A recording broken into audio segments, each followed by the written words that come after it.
السلام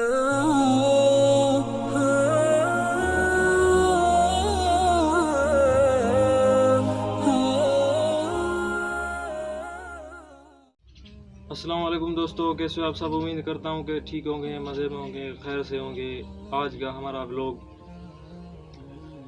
کہ نکاح کو عام کرو، نکاح کو اتنا مشکل نہ بناؤ، کیونکہ آج کل کا جو دور چل رہا ہے اس میں نکاح کو بہت ہی زیادہ مشکل بنایا جا رہا ہے۔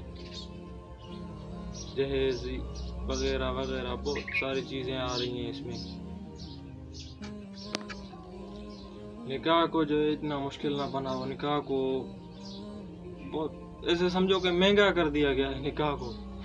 اس مہنگائی کے دور میں اس نکاح کو اور بھی عروج پہ چڑھایا گیا، اسی لیے زنا عام ہو رہا ہے، انگریزی کلچر بڑھ رہا ہے بہت زور سے، اور یہ لڑکوں کا جو آپس میں زنا ہے یہ بھی اب زور سے بڑھ رہا ہے آگے۔ ہمیں یہ ڈر ہے کہ کہیں ہمارے ساتھ حضرت لوط علیہ السلام کی قوم سے جو حشر ہوا تھا وہ ہمارے ساتھ نہ ہو جائے۔ ایسے نہ ہو کہ یہ زمین جو ہے اللہ کے فرشتے الٹی کر دیں، اللہ کا عذاب آ جائے ہمارے اوپر۔ ہمیں یہ ڈر ہے، اسی لیے نکاح کو عام کرو۔ یہ زنا اسی وجہ سے ختم عروج پہ آ رہا ہے، اس کو ختم کرو، اسے سمجھو گے۔ حضرت علی کا جب نکاح تھا تو حضرت علی کے پاس کچھ بھی نہیں تھا، ایک اونٹ تھا جو آپ دینے کے لیے سوچ رہے تھے کہ یہ دوں گا، اگر کچھ اور ہوتا تو بھی میں دیتا، کیونکہ میں نبی صلی اللہ علیہ وآلہ وسلم کی بیٹی سے میرا جو ہے نکاح ہو رہا ہے۔ تو حضرت علی کے پاس صرف ایک اونٹ تھا، جو ان کی شادی میں کچھ عورتوں نے حضرت حمزہ کو تانے دیے، تو حضرت حمزہ جو ہے وہ غصے میں ہو گئے اور انہوں نے اونٹ کو نہ دیکھا کہ یہ میرا ہے یا حضرت علی کا ہے یا کسی اور کا ہے، بسم اللہ کر کے اس کو حلال کیا۔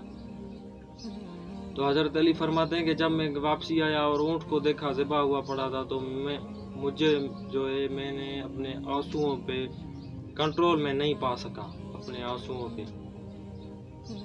تو اتنی غربت تھی حضرت علی کے پاس، حضرت علی کے پاس نہیں تھی، بہت سارے صحابہ کرام نبی صلی اللہ علیہ وسلم کے پاس تھی، لیکن انہوں نے نکاح پھر بھی کیا، نکاح کو اتنا مشکل نہ بنایا۔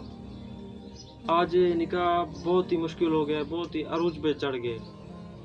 اللہ پاک کا قرآن شریف میں فرمانے کہ الحاکم التکاثر حتی زرتم المقابر، دنیا کی زیادتی نے تمہیں اس قدر اندھا کر دیا کہ تم نے جا کے قبریں دیکھی۔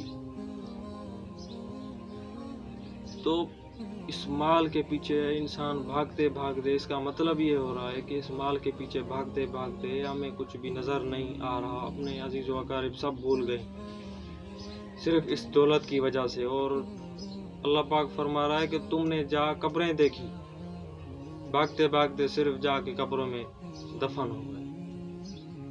تو اس دولت کے پیچھے اتنا نہ بھاگو۔ یہ دولت ایک بات ہے، یہ دولت نیک کام میں بھی آ سکتی ہے اور یہ دولت برے کام میں بھی آ سکتی ہے۔ تو وہ کوئی انسان اچھا ہوتا ہے جو اس دولت کو نیک کاموں میں استعمال کرتا ہے۔ آج کل اگر کوئی لڑکا خود اپنے خرچے پہ نکاح کر رہا ہے تو اس سے یہ باتیں ہو رہی ہیں کہ یہ اور تو اور اپنے ماں باپ بھی اسے غلط کہہ رہے ہیں کہ یہ کچی عمر میں اس نے نکاح کیا، اس نے غلط کیا، اس نے وہ کیا، اس نے وہ کیا۔ تو آج کل اپنے ماں باپ بھی نکاح کے اوپر جو ہے اولاد کو غلط کہہ رہے ہیں، اور تو دماغ جو ہے وہ بہت زور سے سٹریس لے رہا ہے، بہت اس وجہ سے انسان کا دماغ خراب ہو رہا ہے۔ پھر وہ سوچتا ہے کہ یار میں یہ کیوں کر رہا ہوں جب اتنا غلط ہے، جب مجھے والدین بھی غلط کہہ رہے ہیں، تو پھر وہ جا کے زنا کو ترجیح دیتا ہے، زنا کو جو ہے اس میں مشغول ہوتا ہے۔ اگر ایک بار ایک انسان غلط کاموں میں پڑ گیا تو پھر وہ پڑ ہی جائے گا، اس سے نکلنا بہت ہی مشکل ہے۔ نبی صلی اللہ علیہ وسلم اصحابی فرماتے ہیں کہ ہم نبی پاک صلی اللہ علیہ وسلم کے ساتھ نکلے سفر میں، تو آپ صلی اللہ علیہ وسلم نے ہمیں دیکھ کے حکم دیا، ہم نوجوان تھے، فل ہماری جوانی تھی، بھرپور جوانی میں تھے، تو آپ صلی اللہ علیہ وسلم نے ہمیں حکم دیا کہ اگر تم میں سے کوئی نکاح کی استطاعت رکھتا ہے تو وہ نکاح کرے، اگر اسے رشتہ نہیں مل رہا تو وہ اسے اس سے بہتر کوئی چیز نہیں کہ وہ روزہ رکھے۔ روزہ جو ہے وہ اس کا اس مشکل میں بہت اس کا ساتھ دے گا. روزہ رکھیے. تو بھائیوں نکاح کو عام کرو, نکاح کو اتنا مشکل نہ بناؤ. اور یہ آج کا ہمارا ولاگ آپ کو اچھا لگا ہو تو لائک کریں, شیئر کریں اور سبسکرائب بھی کر دیا کریں. اللہ آپ کو اور مجھے سمجھنے کی توفیق عطا فرمائے. اللہ حافظ.